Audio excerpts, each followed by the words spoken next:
오늘 함께 나눌 말씀은 마태복음 26장 36절에서 46절까지의 말씀입니다. 신약성경 마태복음 26장 36절에서 46절까지의 말씀입니다.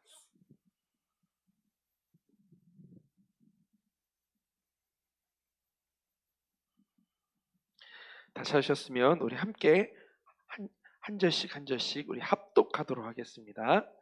이에 예수께서 제자들과 함께 겟셋마네라 하는 곳에 이르러 제자들에게 이르시되 내가 저기 가서 기도할 동안에 너희는 여기 앉아 있으라 하시고 베드로와 세베대의 두 아들 데리고 가실새 고민하고 슬퍼하사 이에 말씀하시되 내 마음이 매우 고민하여 죽게 되었으니 너희는 여기 머물러 나와 함께 깨어 있으라 하시고 조금 나아가사 얼굴을 땅에 대시고 엎드려 기도하여 이르시되 내 아버지여 만일 할만하시거든 이 잔을 내게서 지나가게 하옵소서.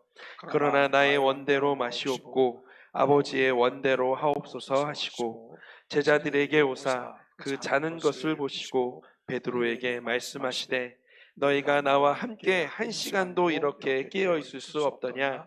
시험하여 들지 않게 깨어 기도하라. 마음에는 원이로되 육신이 약하도다 하시고 다시 두 번째 나아가 기도하여 이르시되 내 아버지여 만일 내가 마시지 않고는 이 잔이 내게서 지나갈 수 없거든 아버지의 원대로 되기를 원하나이다 하시고 다시 오사 보신즉 그들이 자니 이는 그들의 눈이 피곤함일러라. 또 그들을 두시고 나아가 세 번째 같은 말씀으로 기도하신 후 이에 제자들에게 오사 이르시되 이제는 자고 쉬라. 보라 때가 가까이 왔으니 인자가 죄인의 손에 팔리느니라. 일어나라 함께 가자. 보라 나를 파는 자가 가까이 왔느니라. 아멘. 이 시간 우리 목사님 나오셔서 깨어 있어 기도하라 라는 제목으로 말씀 나눠주실 때 우리 많은 은혜 받으시기를 소망합니다.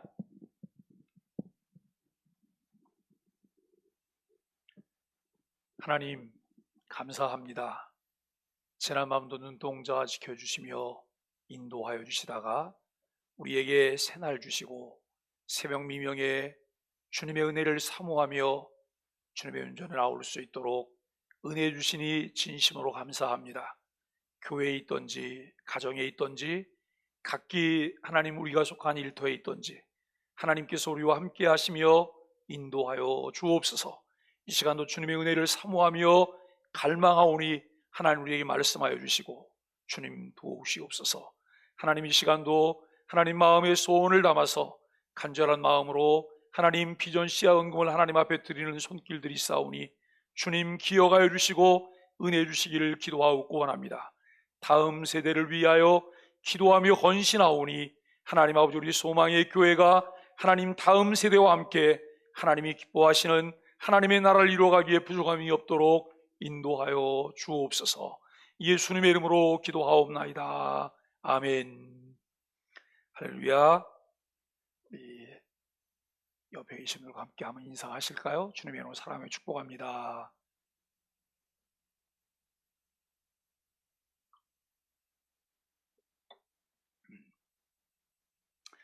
예수님께서 베드로와 두 제자를 데리시고 겟세마네라고 하는 곳에 가셔서 기도하시게 됩니다.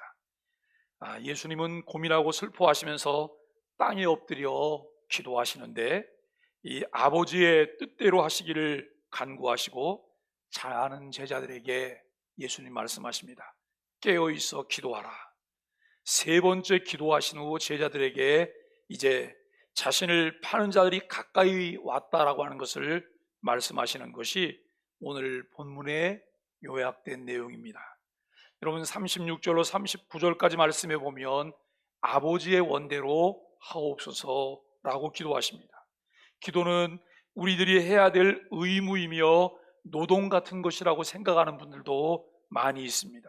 물론 기도는 의무처럼 매 순간 하도록 우리에게 말씀하고 있습니다.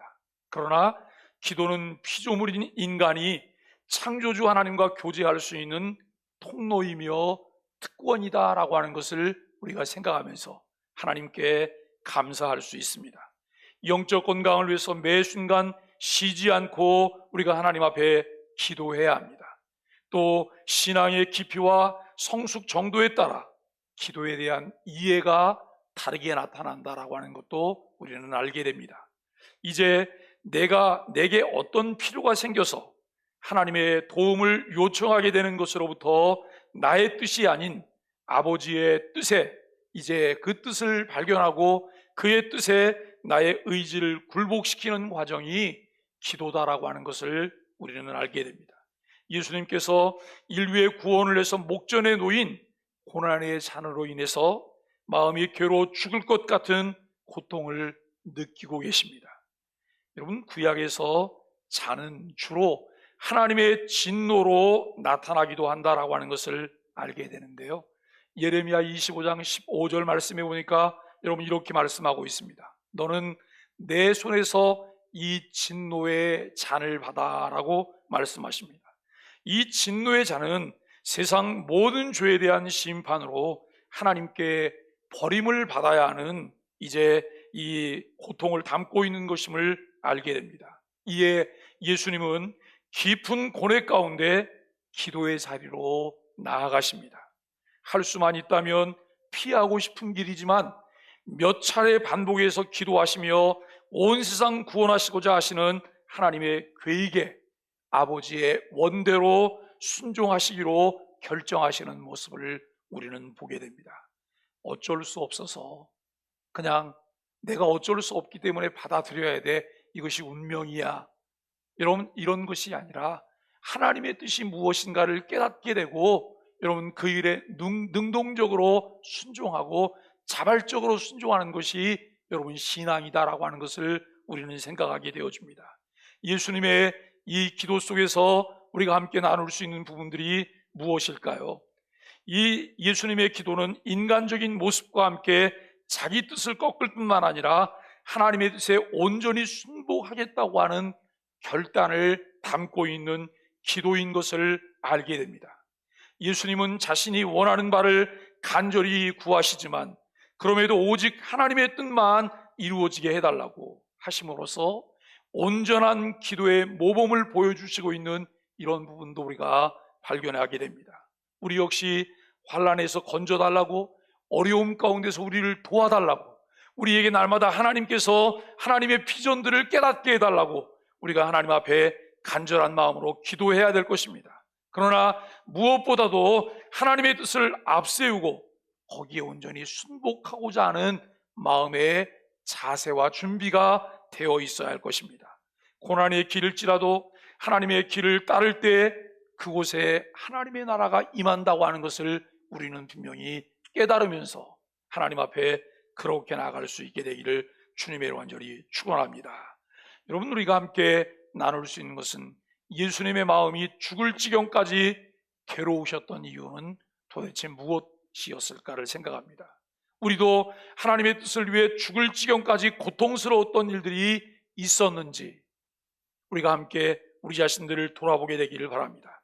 여러분, 제임스 패커라고 하는 분이 계신데요, 그분은 이런 말씀을 하셨습니다. 마음을 다해 기도하면 영적인 깨달음, 무기력을 떨쳐버릴 자신감이 쉴 새 없이 공급된다라고 말을 합니다. 우리가 여러분 영적인 깨달음을 얻기를 원하고 무기력함을 떨쳐버리기를 원한다면, 늘 우리의 삶 가운데 자신감이 넘치기를 원한다면 우리에게 필요한 것이 무엇일까요? 그의 뜻대로 무엇을 구하는 거예요. 하나님을 대면하며 하나님과 여러분 깊이 있는 이제 영적인 교제가 이루어질 때 쉴 새 없이 우리들에게 그와 같은 것들이 공급되어진다라고 하는 것을 우리가 깨닫게 되어집니다. 여러분, 오늘 우리가 이 땅을 살면서 우리의 삶을 윤택하게 하고 또 우리를 참 역동적인 사람으로 만들어주는 에너지원이 어디에 있습니까? 하나님 아버지를 통해서, 하나님과 교제함을 통해서, 그분과의 만남을 통해서 우리에게 주어진다라고 하는 것을 우리는 깨달아야 될 것입니다. 우리 앞에 펼쳐지는 상황들을 바라보며 하나님의 뜻을 찾으며 기도하게 되기를 바랍니다. 하나님께서는 우리에게 영적인 깨달음을 주시고 무기력함을 떨쳐버릴 자신감을 쉴 새 없이 우리에게 공급해 주신다고 말씀하십니다. 여러분 40절로 46절에서 주님께서는 우리에게 깨어있어 기도하라라고 말씀하십니다. 왜냐하면 깨어있어야 할 때 깨어있지 못하면 낭패를 당하게 돼요. 내가 깨어있어 기도해야 될 때 기도하지 않으면 여러분 어려움을 겪게 되는 그런 경우들도 보게 되어집니다. 하나님께서 날마다 우리에게 주시는 은혜가 무엇일까요? 기도해야 될 때 기도를 할 마음들을 주신다는 거예요. 우리 마음 가운데 기도가 필요하구나, 기도해야 되는구나. 여러분 우리가 마음 가운데 그런 마음들이 일어날 때가 있습니다. 지체하지 마시고 우리가 하나님 앞에 순종하며 기도하시게 되기를 간절히 바랍니다. 예수님께서 고뇌에 찬 기도를 하시는 동안 제자들은 잠자고 있었습니다. 그들은 시험에 들지 않게 깨어 기도하라고 하는 주님의 권고에도 불구하고 육신의 약함을 이기지 못하고 잠자고 있었음을 우리는 보게 됩니다. 여러분 그렇습니다. 우리는 늘 마음에는 원이지만 육신의 약함을 우리가 깨닫게 되어집니다. 여러분 마음에는 원이지만 육신이 약하다고 하는 이 말씀처럼 그들이 가진 영적인 상태나 실력을 잘 나타내고 있는 말씀이라고 하는 거예요. 어느 때는 우리가 이런 마음이 들 때가 있어요. 내가 도대체 뭘 할 수 있을까? 이렇게 약해 빠져서 뭘 할 수 있을까? 그러나 여러분 그렇게 생각하지 마세요. 내가 약해서 넘어졌다면, 여러분 내가 참 부족하기 때문에 실족했다면 그 사실을 인정하시기를 바랍니다. 하나님 앞에 있는 모습 그대로 하나님 내가 이렇게 연약한 자예요, 내가 이렇게 부족한 자예요. 그러나 주님이 나와 함께 하시면 새 힘을 얻을 수 있어요. 주님 오늘부터 다시 시작할게요. 주님 지금부터 다시 시작할게요. 하나님 나를 붙잡아 주세요. 이렇게 기도하게 되기를 간절히 바랍니다. 영적인 연약함, 나약함은 결국 지켜야 할 것을 지키지 못하고 예수님을 버리고 도망하는 비참한 모습들을 드러내기도 했습니다. 여러분 예수님의 수제자라고 하는 베드로가 마땅히 깨어 있어야 할 때 깨어 있지 못하면 어떤 삶의 결과가 오는지를 그는 뼈저리게 경험을 했던 사람입니다. 훗날 베드로 여러분 이 서신을 통해서 많은 사람들에게 이렇게 말씀합니다. 근신하라 깨어라. 근신하라 깨어라. 이것은 여러분 그저 다른 사람에게 주는 말이 아닙니다. 자기 삶의 과거를 돌아보면서 자기의 약한 그런 모습들을 돌아보면서 그가 정말 그 심령 깊은 곳에서 여러분 다른 사람들에게 나누는 권면인 것을 우리는 깨닫게 되어집니다. 이 땅에서 위기와 고난을 견딜 힘은 하늘로부터 우리에게 주어집니다. 그 힘은 기도를 통해 우리가 공급받을 수 있는데 하나님과 바른 교제를 통해서 얻게 되어지는 것입니다. 성도는 평안 가운데서도 나태해지지 않고 주님의 뜻을 행하는 믿음의 열정을 잃지 않기 위해서 늘 주님 앞에 깨어있어 기도하는 일들이 우리에게 필요합니다. 여러분 우리가 우리 자신들에게 이렇게 묻습니다. 예수님의 이 고뇌에 찬 기도와 제자들의 영적 상태에서 어떤 교훈을 우리가 얻을 수 있을까요? 하나님이 우리에게 주신 은혜가 있다면 깨닫게 되는 거예요. 발견하게 되는 거예요. 우리는 여러분 깨닫고 발견하는 것을 통해서 우리가 어떤 교훈을 얻을 수 있을까요? 늘 깨어 기도하는 삶을 위해서 우리에게 필요한 것이 무엇일까를 생각해 봅니다. 여러분 피곤하다고요? 또 힘들다고요? 마땅히 해야 될 기도 생활에 우리가 소홀히 하고 있는 것은 아닐까 생각해 봅니다. 여러분 코로나19라고 하는 어려운 상황이 우리에게 발생됐어요. 이것이 혹시 우리들의 신앙적인 나태함과 게으름을 대체하는 핑계거리가 되고 있는 것은 아닐까요? 여러분 코로나19가 많은 사람들에게 활동을 약화시켰어요. 집에 있는 시간을 많이 갖게 하고 혼자 있는 시간을 많이 갖게 해요. 사람들은 답답해 견디질 못하겠다고 말해요. 이것 때문에 여러분 가정폭력도 늘어난대요. 왜냐하면 집에 같이 많이 있다 보니까 자꾸 여러분 마찰도 생기는 거예요. 그러나 여러분, 이런 기회가 평생에 또 우리에게 오지 않을 수도 있어요. 기회라고 생각하세요. 나 홀로 가질 수 있는 시간, 나를 돌아볼 수 있는 시간, 주님을 깊이 묵상할 수 있는 시간, 우리가 그동안 소홀히 했던 기도할 수 있는 시간, 성경을 읽을 수 있는 시간으로 우리가 삼을 수 있게 되기를 간절히 바랍니다. 그래서 신앙의 열정을 잃어버리고 무기력함에 빠진 나를 불쌍히 여겨달라고 간절한 마음으로 기도하는 그런 기회가 되기를 간절히 바랍니다. 히브리서 기자는 히브리서 5장 7절과 8절 말씀에서 여러분 이렇게 말씀하십니다. 예수님이 육체에 계실 때 자신을 죽음에서 구원하실 수 있는 분께 심한 통곡과 눈물로 기도와 소원을 올리셨고 그 경외하심 때문에 응답 받을 수 있었다라고 말씀합니다. 그러면서 또 우리에게 무엇을 말씀하냐면 그분은 아들이시라도 고난을 통해서 순종을 배우셨다라고 말씀하세요. 고난을 통해서 순종을 배우셨다.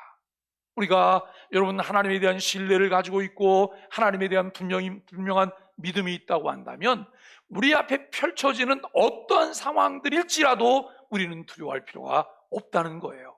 왜요? 그분이 함께 하실 것이기 때문에. 그분은 불 가운데서도 함께 하셨고 물 가운데서도 함께 하셨습니다. 모든 삶의 상황 가운데 우리와 함께 하시는 주님이심을 우리가 분명히 믿고 고백합니다. 그렇기 때문에 우리는 두려워하거나 염려하지 않고 그분이 주시는 은혜 가운데 은혜와 평강을 누릴 수 있다고 하는 것입니다. 여러분, 하나님께서 우리에게 자녀의 권세를 주셨습니다. 이 마지막 때에 하나님의 나라와 그의 의를 위해 우리를 통해 이루시기를 원하시는 것이 무엇일까를 찾는 것이 우리에게 필요합니다. 우리에게 주신 사명이 무엇인지 깊은 기도의 삶을 통해서 깨닫게 되기를 간절히 바랍니다. 우리는 주어진 상황을 변명하며 무기력한 것을 당연하게 여기는 초라한 모습을 우리 자신들이 떨쳐버려야 될 것입니다. 뜻이 하늘에서 이룬 것 같이 땅에서도 이루어지기를 바랄 뿐만 아니라 하나님의 능력을 드러내는 하나님의 사람들이 되어야 할 것이고 또 하나님이 주신 은혜 가운데 저와 여러분들이 하나님의 축복의 통로가 되어야 할 것입니다. 역동적인 하나님의 사람으로 쓰임받는 하나님의 사람으로 살아가기 위해서 예수님처럼 하나님의 뜻을 찾는 기도의 사람들이 되기를 간절히 바랍니다. 사랑하는 여러분, 때를 분별하십시오. 지금은 자다가 깰 때입니다. 여러분, 깨어나시고 우리가 일어날 수 있게 되기를 바랍니다. 우리가 사망의 음침한 골짜기에서 여러분 영혼의 잠을 계속 자게 된다면 우리는 그 일 때문에 낭패를 당하게 되는 그런 일들이 있을 것입니다. 그러나 우리가 어떤 상황 가운데서라도 깨어 있다면, 내가 깨어난다면 그 상황들을 이겨나갈 수가 있을 것입니다. 두 손을 펼치시고 우리들이 참으로 내가 이때 무엇을 해야 될까? 어떻게 주와 동행할 수 있을까? 또 나를 붙잡아 주시는 주님의 손에 어떻게 우리가 붙잡힐 수 있을까? 이 부분을 깨닫게 되어지며 잘 분별할 수 있는 지혜 있는 그리스도인으로 살게 되는 고난주간이 되기를 주님의 이름 간절히 축원합니다. 다 함께 간절한 마음으로 기도하겠습니다.